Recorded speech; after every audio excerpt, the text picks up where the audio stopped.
Hey guys, I wanted to make a video talking about the upcoming election and some of my thoughts about what it means to be a good leader. So I think in order to be a good leader, first off, you have to be completely fearless and you have to be able to stand up and fight for what you know is right, even if you're the only person doing that. And even if it means everyone else will turn against you, but you do it anyways because you know it's the right thing to do. I think you also need to be really selfless because if you're going to lead a group of people, their needs are going to come before your own, and you have to be willing to do that and be willing to come from a place of just being very, very selfless, and your whole agenda is service to others versus service to self. And I think the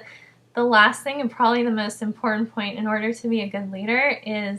you have to have your own power. You have to just be powerful so that you can use that power to help empower and uplift others, versus, say,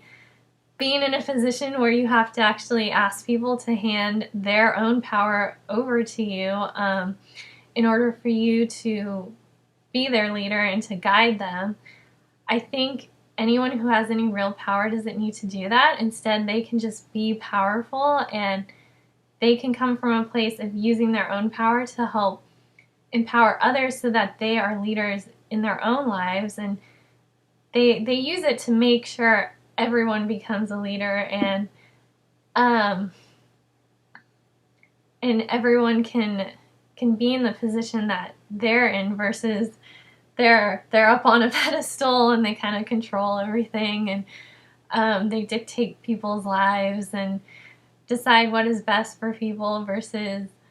empowering people so that they can make the best decisions for themselves and for their own lives. And I think when we look at the world, we've been living under a world full of male leaders everywhere.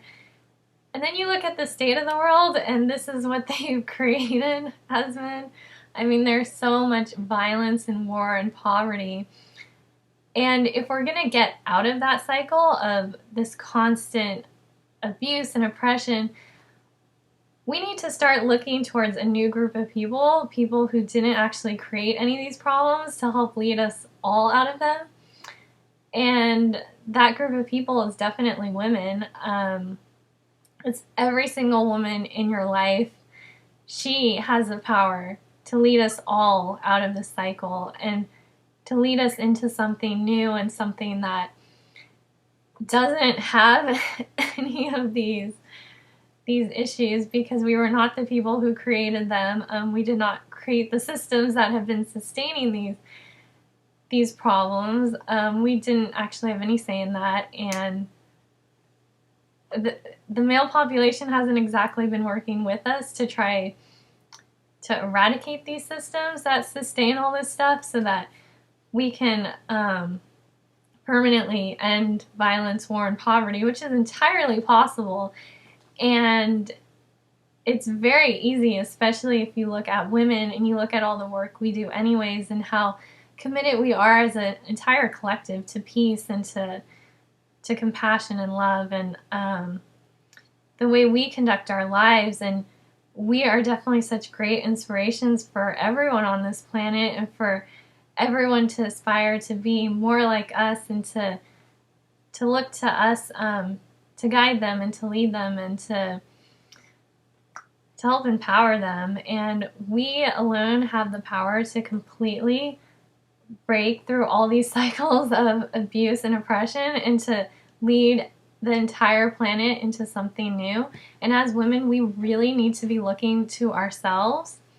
and to not hand our power over to any man, even for a few seconds, because we continue to hand our power over to men and continue to look to them to lead us and guide us and have control over our lives. I mean, we know what they're going to do with that power. They're going to create more violence, war, and poverty, because amongst many other issues, because those are the same things they've been creating for thousands and thousands and thousands of years. So if we continue to give them our power, they're just going to continue to create it over and over again. And if we want to actually stop all this stuff, well, we need to be looking to ourselves and looking to other women and coming together as women and actually working towards getting out of these cycles. So I think that's really important to keep in mind, that the male population can make any sort of promises they want, but why would it be different this time when we have this whole entire history of them for over 5,000 years of them being in charge, creating the same things all the time in every country. So I think that if we don't want those things anymore, we're going to have to look to an entirely new group of people who weren't creating these problems to begin with, because clearly they're the ones who can get everyone out of this. So I think that, as just in general, you as a woman need to be looking to yourself to be a leader. You need to be looking towards other women to lead you and to guide you, and be coming together as a collective, all 3.5 billion of us, and demanding that we finally have systems that work for us and that we took part in creating, so that we know that we can finally live in a world that is safe for us and safe for our children, and we have everything we need to ensure that this next generation of children will end up getting everything that they deserve, whether it's education, access to clean water, enough food, just growing up in areas that are safe for them, not struggling in poverty, and